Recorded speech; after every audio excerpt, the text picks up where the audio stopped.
Hey there, Glenda-Sensei here again with another how I run my studio on analog video. So this is the glue stick that I was referencing. Of course it's Japanese, as we're gonna call it, Japanese stationery. This glue stick is the best, and this is why.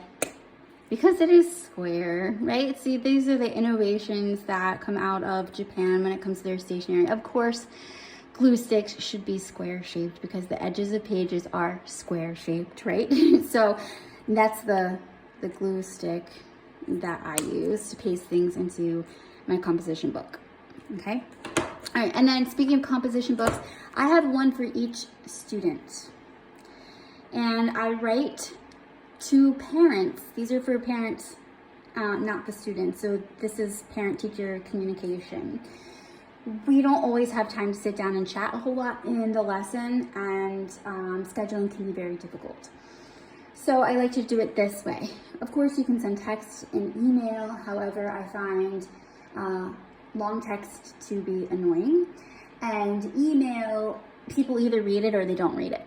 And I find that it's much slower and harder to get people to respond these days through email. So I come up with this idea of using composition notebooks. What I do is I write down all of my thoughts about how things are going with progress, what we need to do as far as improvements, my concerns, my questions for parents in here, and I hand them out at a big group class day. So that's once a month, okay? Once a month, everybody comes to big group class. I hand them their notebook, the parent the notebook, and a pencil. And the parents sit down, they read what I wrote, they give me some insight as to what's going on, they think. They agree with me, they disagree with me, that sort of thing, on the progress. They ask questions, they express their concerns. So this is a really good way to communicate with parents, and doing it this way, I have had better parent communication than I have in a very long time with this technology, with this analog sort of thing. And then we kind of come up with a game plan for the next month. And as we go throughout the month, then I'm making some notes in the notebook if there are big changes, big steps in the progress, just notable things I put in the notebook.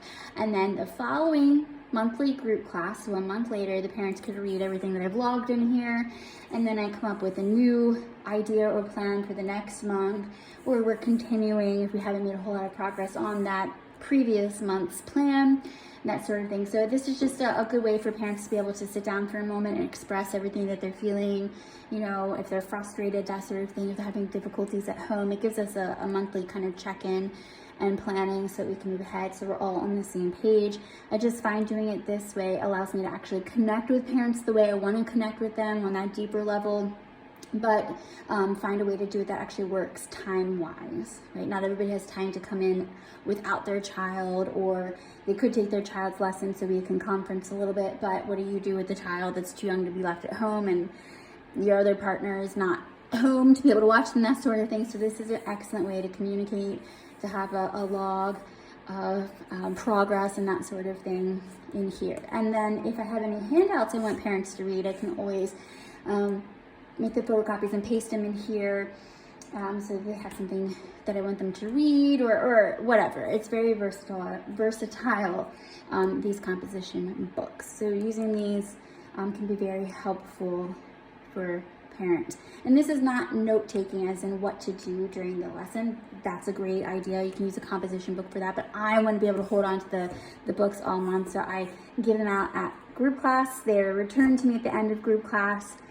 Sometimes parents that have the much younger children at the big group class is all ages and levels, are a little preoccupied with their tiny children and helping them during the group class. So sometimes they give it back to me the following lesson. And that's how I do that in a composition notebook. So I hope that helps, and thanks for watching.